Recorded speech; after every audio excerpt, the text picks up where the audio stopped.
Another good condition for the queen to overcome the light pieces is the presence of passed pawns or more pawns on the board, especially if the passers in our favor. And the reason for that is not only that the pawns can become extremely strong and they can be promoted, and the side with the pieces is always looking for ways to stop them.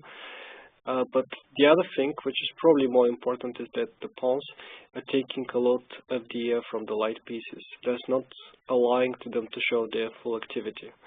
Like we saw in the previous samples, the light pieces are usually trying to put their efforts together against one of the enemy pawns and to take it. Here the pawns are actually opposing this by being advanced further on, and they also take away the squares from the pieces.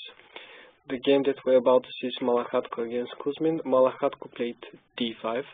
In this situation, as you can see, the pawns are taking a lot of the squares of the pieces already.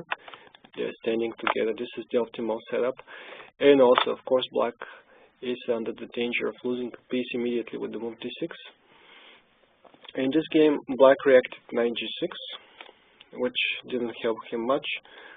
The other move that had been seen already in this situation was knight e5, and that was the course of the game between Ribli with the black pieces against Dotov. After knight takes e5, bishop takes e5, the game developed in a similar way. Rook e1 first, bishop f6, queen takes d3, rook d8, d4, and after bishop e6, that pawn went on d6, so white created a very strong pawn chain, and now he was looking for a good moment to try and to bring it into motion. It came after knight c6, when he even sacrificed the exchange.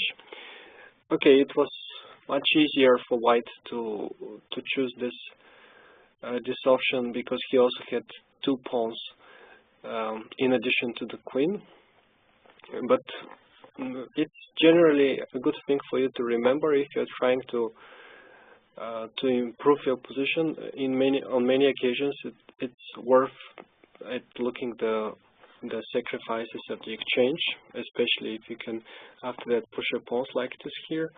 Queen e4, king h8 was played, and pawns went on moving. Queen takes b7.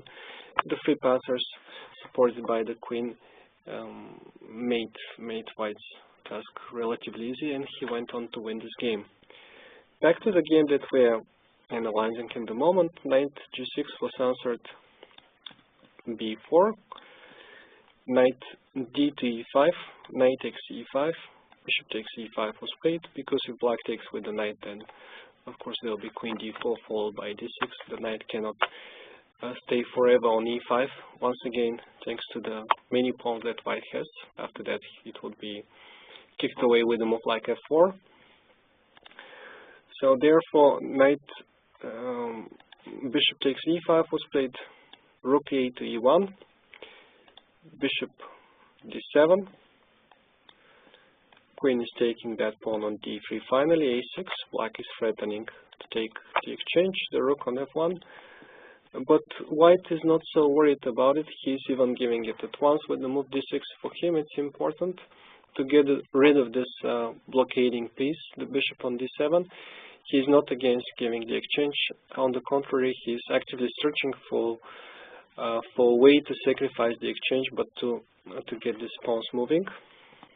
Rook f8 was played here, queen d2. Now rook e6, and if he doesn't want to take the exchange, then it's time to limit the black pieces. f4 is coming next. There is nothing that black can do to stop this. He played rook e8, rook e3, f5, rook e1. The threat is obviously f4. After that, after all these trades, this pawn would be moving. Or first, white can also insert the move queen d5 to make use of the pin. Black played f4 himself, rook e4, and he tried to attack this rook.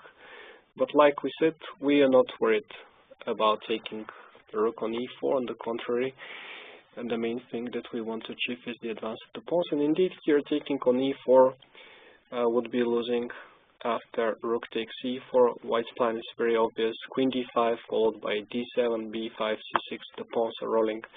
Nobody can stop them. and also these two pawns can be hanging on many lines.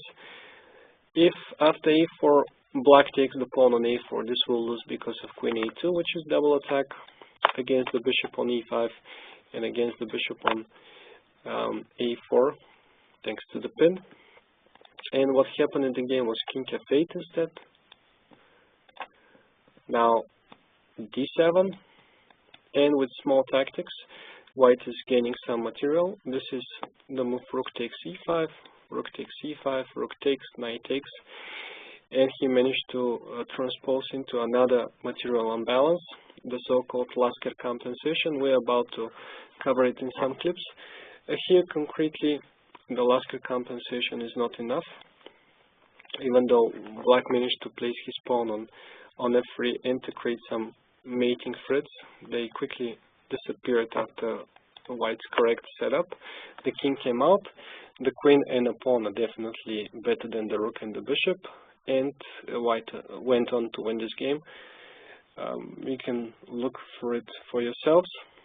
It's out of our team for the time being. What you need to remember is that the passed pawns, especially when connected, are taking a lot of squares from the pieces, and a good tool for the queen to fight against the white pieces.